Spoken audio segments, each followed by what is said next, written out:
Hey everybody, I have something to share with you today. I have been working on this drum for years actually. I finally got it completed this past weekend. I have always wanted to have a brass drum. I'm a big fan of steel drums. I have my World Max and my 1026, and I love my 1026 and the World Max. And I have the snares I have. I have the Tama Red Badge. I also have a Ludwig Aqualite aluminum shell and a Slingerland aluminum. But I wanted to explore a brass drum, and in the industry, brass drums are notoriously very warm and just beautiful sounding drums. So they're also very expensive. So I like to work on stuff, and I figured I found this way to do it here. In France, they have a lot of parade drums floating around on sites where you buy them used. And they were originally, when I say parade drums, they were originally made, with rope and wooden rings, marching military stuff. And so these drums are in brass, and they're awesome. You'll find them in all different kinds of states. This one was in really bad state. You can see from the rim. The whole drum looked like that, right? It was like in a cave, it was just really beat up. The whole drum had this patina on it. And I didn't want that. I know some companies, they like the patina thing, but it doesn't, I wanted to see the brass. Anyway, so I found one. This one technically is, it says here, Dancin Donzin, Orléans. I don't know where that's from. I'll have to look into that. But anyway, French. And so here it is. Finally. Now, look at this. Look at that. This drum is really, really, really amazing. Let me see as you can see it here. There's a few things I just want to talk about if you want to do the same thing. One of the problems I was anticipating with this drum is the thinness of this shell. Most brass drums are a little thicker because brass will bend much more easily than steel, and obviously wood. So I had to confront that issue, and this is what I came up with, which is probably the biggest problem doing this. I had to find lugs that went the distance of the drum. This keeps it, I figured, from buckling in on itself, which it's doing a perfect job with. So you got to find something like that. That creates another problem that I'm going to talk about, but these are old Premier lugs, which worked out well because I'm working with Premier, so there you go. One of the other problems that I encountered was something I discovered later on. Because the drum was not like industry standard, it's roughly 15 inches, which is awesome. I was in heaven, like a 15-inch brass drum. I mean, this is just going to be amazing.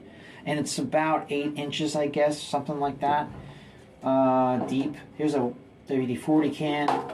It goes just past the nozzle here. So to give you an idea how thick this is.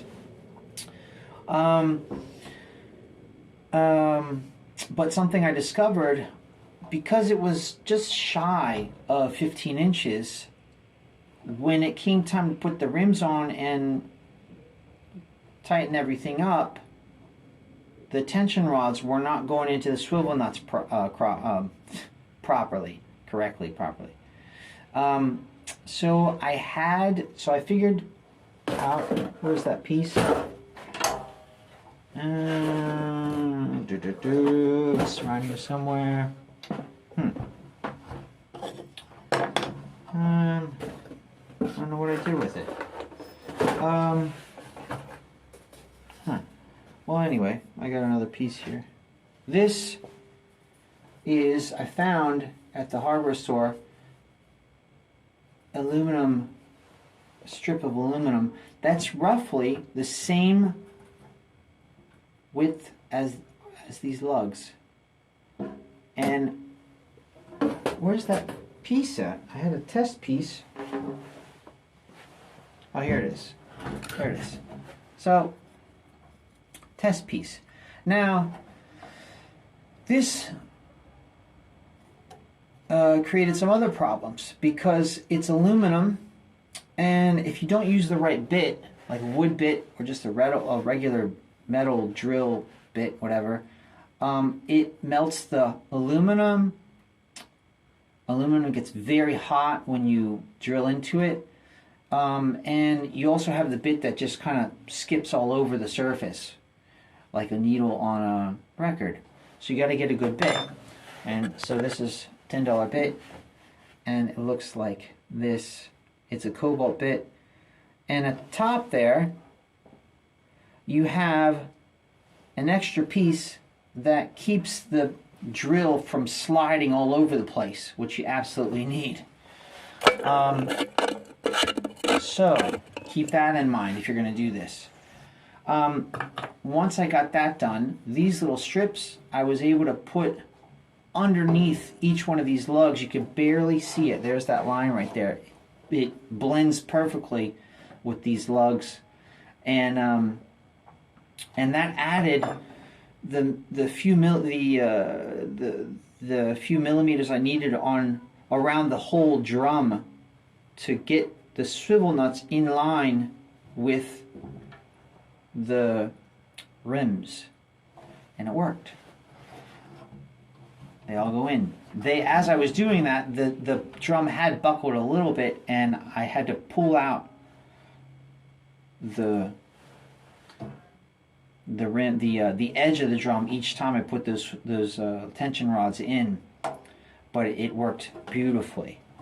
15-inch drum. I had to get the 15-inch rims and the heads. Those are a little expensive. I found them used, brand new used heads, and the rims. That was about, I don't know, total about 40 euros. Just to give you a heads up, we're looking at probably cost of getting everything and not considering the time it took, probably about 150 euros total. Finding stuff used, brand new. Oh, I didn't have to buy my strainer, my throw off. I already had that, but that's a serious steel one. No name, but still serious. That'll cost you about 20, 30 euros as well to get a good, decent, a good one that's not going to break over time. Where this right here, the knob is not a crappy piece of plastic covered in chrome. You know, this is a real steel knob. Moving on, yet another problem. The swivel nuts, okay, once I put the rims on, the swivel nuts are long. I had to find more too. So these spare drum swivel nuts work. They go into a kind of triangular washer, and then you take that triangular washer and you slide it into a track within the lug inside here. And two things, the space on the top right there was a hair too thick and it wouldn't slide in, so you have to shave that down, which is, you do that with a filer. You shave it down, that's all it's needed. This, incidentally, you use for keyholes on your cymbals. And but that's one thing. But the distance of this, the length of this swivel nut, which is about 20 millimeters, was preventing me from actually cranking it down to the right tension. By the time I got, I would get to that spot there where there aren't any more threads, it wouldn't go into the swivel nut anymore. It'd lock up, right? So I had to cut them down. I cut all of them down, half. That's the remaining half of the swivel nut that I had cut down. And that gave me exactly what I needed to tighten everything down properly. It just depended on a few more millimeters that I needed. And moving on, this brings me to one of the things I've never seen in drums before. Just give you, and I look at this huge. I put a dot, not because I wanted to, but because I was looking for a head, a 15-inch head. They're very expensive, so I found a dot, control dot, and for $10. Awesome, used but brand new. Just looks incredible. Looks crazy. Now, one of the other problems, and I'll just show it to you. You see inside there, you see that? Any drummer will go like, whoa, I see what you did.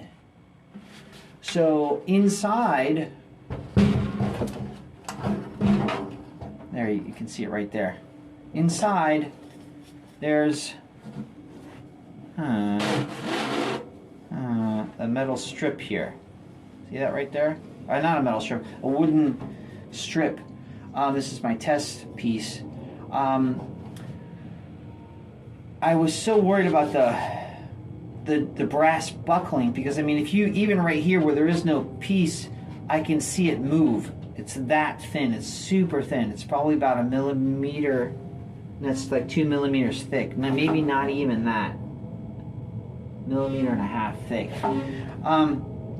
So this is what I decided to do to keep that from happening. Now this oak strip goes from one edge, you can't get the mirror here, goes from one edge to the other. So it literally is preventing this rim here from buckling down as you tighten things up. So that worked out well. I was kind of worried about it deadening the sound, and I'm sure it is deadening the resonance a little bit. I opted for wood instead of metal, but I'm sure it is doing it a little bit, but it's something you just have to deal with. So, and it worked out really, really well. I had a little bit of a problem screwing the screws that hold the lugs in place, because I'm adding this plus the washers, the special washers, Premier's washers that came with the lugs. It's like another millimeter. And then there's another one, actually, another millimeter, that takes that washer, the bigger one, and literally pushes it down even more. So, because I really didn't want the drum to buckle. It's very, very, very thin. It's the thinnest drum I've ever had. I don't know if they even make drums this thin, because they are incredibly weak if you don't find a way to support them, you know, after tightening the rims. That's it. The bearing edge here, it's pretty much like a baseball bat. In the industry, we say baseball bat bearing edge. That's not a 45-degree angle. I shaved it off a little bit, but it worked out really well. And the bed for the strainer. Now, I have done other drums before, and they are incredibly important. If you are doing a drum and you don't put in the bed right here and shave that down, the snare is not going to dig into the head properly, and it'll just buzz, and you will not get a good snare sound. That is something that I found notoriously, how do you say that? Something that's very, very important with the drum. If the bed here is not shaved down, it won't work. So, did that, put on just a basic 25 string strainer, 24, 25, whatever it takes. Quote that movie if you know. It came with, just kind of going through all the specs here, this was originally where the guts were held in place. I had to move it because obviously that's in the way now, but that's originally where it was. And otherwise, that's it. Here, let me see if I can. You can see the baseball bat style. All right. Now you can see as I go around, it is not touching the rim. It's, like I said, actually floating. See that? So much like Premier drums, where the shells are a little smaller than the standard, so the head floats over top, which is what this is. Just turned out to be that way because it was initially a little smaller. I mean, it actually still is. I had to raise up the lugs just a little bit. And other than that, I went and played it, and I mean, we're talking 15 inches of brass. Look at this. Look at that. I mean, it's really just amazing. And my first attempts tuning this up and everything, like, it's not that easy. I mean, it's not that hard to tune up. I was kind of worried about that because the bearing edge, I mean, it's brass and it's an old school drum. And so the bearing edge has nicks and bumps all over it. And I could have worked that out. But before I did that, I just wanted to try it out, test it. I got most of them out because I don't want it to break into the head. But turns out, you know, everybody, the industry's like, it's got to be a pristine bearing edge. Yes and no, you know. It still works beautifully. I mean, this drum is kind of just going to be always in place for a long time on my kit at home. This one is just, it's incredible. It's obviously too powerful for a lot of the gigs I'm doing right now, but definitely in recording, I'll be using it. Using it in my new recordings coming up. Just sick, sick. And I love how the lugs go right up to the rim. Just gives it kind of like this complete look to it. And the old school strainer mechanism is now a handle for this heavy drum. Awesome. So if you want to hear what this is going to sound like, what it sounds like, I am currently working on a recording with this. I'll let you know. But there it is. I am now using this mammoth of a steel brass snare drum. Right, 15 inches by something like 8 or 9. I just saw that it was big and I was like, that's awesome. There you go. I will post pictures on this video to show you all of these pieces and the work in progress as I'm going along. So, happy snare hunting. Hope all of you are staying safe out there. More soon. Ciao.